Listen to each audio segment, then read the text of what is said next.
ನಾವು ವ್ಯಕ್ತಿಗಳ ಜೊತೆಯಲ್ಲಿ ಮಾತಾಡಬೇಕಾದ್ರೆ ದೊಡ್ಡವರು ಚಿಕ್ಕವರು ಅಂತ ನೋಡಿ ಮಾತಾಡಬೇಕು. ಗುರುಗಳು ಹಿರಿಯರು ಅಂತ ಗಮನದಲ್ಲಿ ಇಟ್ಕೊಂಡು ಮಾತಾಡಬೇಕು. ಯಾರ ಜೊತೆಗೆ ಏನು ಮಾತಾಡಬೇಕು ಅಂತ ಹೇಳೋದನ್ನು ನಾವು ನಮ್ಮ ಹಿರಿಯರಿಂದ ಕೇಳಿದ್ದೇವೆ. ಆದರೆ ವಿಷಯ ಏನು ಅಂತಂದರೆ, ಯಾವುದೇ ವ್ಯಕ್ತಿಯ ಜೊತೆಗೆ ನಾವು ಮಾತನಾಡುವಾಗಲೂ ಕೂಡ ನಾವು ಮಾತನಾಡುತ್ತಿರುವುದು ಆ ವ್ಯಕ್ತಿಯ ಮನಸ್ಸಿನ ಜೊತೆಗೆ. ನಮ್ಮ ಮಾತು, ನಡವಳಿಕೆ, ನಮ್ಮ ಗೆಸ್ಚರ್ಸು, ನಾವು ಯಾವ ರೀತಿಯಲ್ಲಿ ವರ್ತಿಸುತ್ತೇವೆಯೋ ಅದೆಲ್ಲವೂ ಕೂಡ ಆ ವ್ಯಕ್ತಿಯ ಮನಸ್ಸಿನ ಮೇಲೆ ನೇರವಾದ ಪರಿಣಾಮವನ್ನು ಬೀರ್ತದೆ. ಆ ವ್ಯಕ್ತಿಯ ಮನಸ್ಸು ಅದೆಷ್ಟರ ಮಟ್ಟಿಗೆ ಸೂಕ್ಷ್ಮವಾಗಿರ್ತದೆಯೋ, ಸಂವೇದನಾಶೀಲವಾಗಿರ್ತದೆಯೋ ಅಥವಾ ಸಂಕೀರ್ಣವಾಗಿರ್ತದೆಯೋ ನಮಗೆ ಗೊತ್ತಿರೋದಿಲ್ಲ. ಹಾಗಾಗಿ ನಾವು ಆಡುವ ಮಾತು ಆ ವ್ಯಕ್ತಿಯ ಮೇಲೆ ಒಂದು ರೀತಿಯಲ್ಲಿ ದೀರ್ಘಕಾಲದ, ಕೆಲವೊಮ್ಮೆ ಶಾಶ್ವತವಾದಂತಹ ಪರಿಣಾಮಗಳನ್ನು ಕೂಡ ಬೀರಬಹುದು. ಹಾಗಾಗಿ ನಾವು ವ್ಯಕ್ತಿಯ ಜೊತೆಗೆ ನಡ್ಕೊಳ್ತಾ ಇದ್ದೀವಿ ಅಂತ ಅನ್ನೋದಕ್ಕಿಂತ ಯಾವುದೋ ಒಂದು ಮನಸ್ಸಿನ ಜೊತೆಗೆ, ಆ ಮನಸ್ಸಿನ ಮೂಲಕ ಆ ಜೀವ ತನ್ನ ಇಡೀ ಜೀವನವನ್ನು ನಿರ್ವಹಿಸುವಂಥದ್ದು. ಹಾಗಾಗಿ ಮನದರಿವು, we must be conscious about the mind. ನಾವು ಆ ಮನದ ಅರಿವನ್ನು ಇಟ್ಕೊಳ್ಬೇಕು. ನಾವು ಮನಸ್ಸಿನ ಜೊತೆಗೆ ವ್ಯವಹರಿಸ್ತಾ ಇದ್ದೀವಿ, ಮನಸ್ಸಿನ ಮೇಲೆ ನಾವು ಪ್ರಭಾವವನ್ನು ಬೀರ್ತಾ ಇದ್ದೀವಿ ಅಂತ ಅನ್ನುವಂತಹ ಎಚ್ಚರಿಕೆಯನ್ನು ನಾವು ಇಟ್ಕೊಳ್ಬೇಕಾಗ್ತದೆ.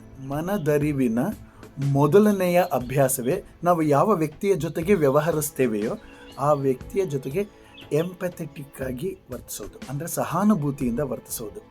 ನಾವು ಏನನ್ನು ಹೇಳ್ತಾ ಇದ್ದೇವೆ, ಅವರು ಯಾವ ರೀತಿಯಲ್ಲಿ ಗ್ರಹಿಸ್ತಾರೆ, ಅದರಿಂದ ಯಾವ ನೆಲೆಗಟ್ಟಿನಿಂದ ಅವರಿಗೆ ಅರ್ಥ ಮಾಡ್ಕೊಳ್ಳೋದಕ್ಕೆ ಸಾಧ್ಯವಾಗತ್ತೆ ಅಂತ ಅನ್ನೋದನ್ನು ಗಮನಿಸೋದು.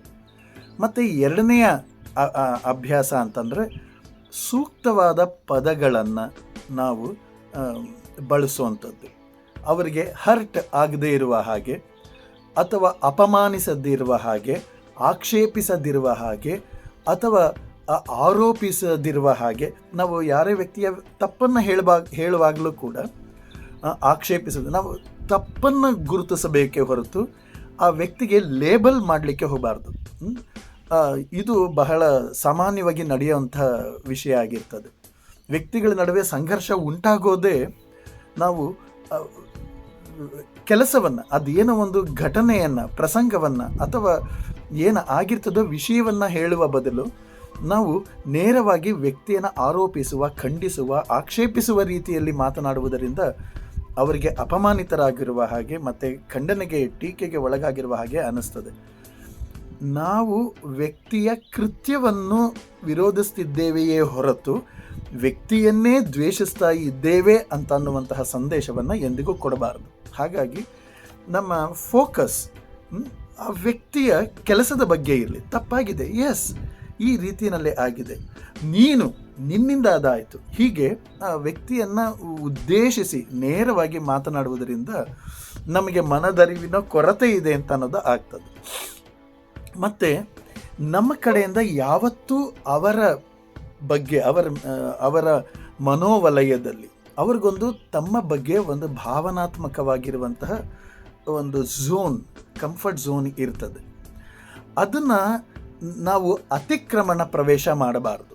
ಅವರು ಯಾವತ್ತೂ ಅವರ ವಿಷಯಗಳು, ನಾವು ಅವರಿಗೆ ವಿಷಯವನ್ನು ಕನ್ವಿನ್ಸ್ ಮಾಡಲಿಕ್ಕೆ ಟ್ರೈ ಮಾಡ್ತಾ ಇದ್ದೇವೆಯೋ ಅಥವಾ ಕೆರಳಿಸಲಿಕ್ಕೆ, ಕೆಣಕುಗೇಡಿತನ, ಚಾಲೆಂಜಿಂಗ್ ಬಿಹೇವಿಯರಿಂದ ನಾವು ಅವ್ರನ್ನ ಮಾತಾಡಿಸ್ತಾ ಇದ್ದೇವೆಯೋ ಅದನ್ನು ನಾವು ಗಮನಿಸ್ಕೊಳ್ಬೇಕು. ಒಟ್ಟಾರೆ ಯಾರೊಟ್ಟಿಗೆ ಆಗಲಿ ನಾವು ತೋರುವ ವರ್ತನೆ, ಆಡುವ ಮಾತು ಅವರ ಮೇಲೆ ಪರಿಣಾಮ ಬೀರ್ತದೆ ಮತ್ತು ಪ್ರಭಾವಿಸ್ತದೆ ಅಂತ ಅನ್ನೋದನ್ನು ನಾವು ಗಮನದಲ್ಲಿ ಇಟ್ಕೊಳ್ಬೇಕು. ಅವರಿಗೆ ನಮ್ಮ ವರ್ತನೆ ಮತ್ತು ಮಾತು ಉಪಯುಕ್ತವೂ ಮತ್ತು ವಿಕಾಸಪರವೂ ಆಗಿರಬೇಕು, ವಿನಾಶಕಾರಿ ಆಗಿರಬಾರ್ದು ಅಂತನ್ನುವಂತಹ ಒಂದು ಸೂಕ್ಷ್ಮತೆ, ಸಂವೇದನಾಶೀಲತೆ ನಮ್ಮಲ್ಲಿರಬೇಕು.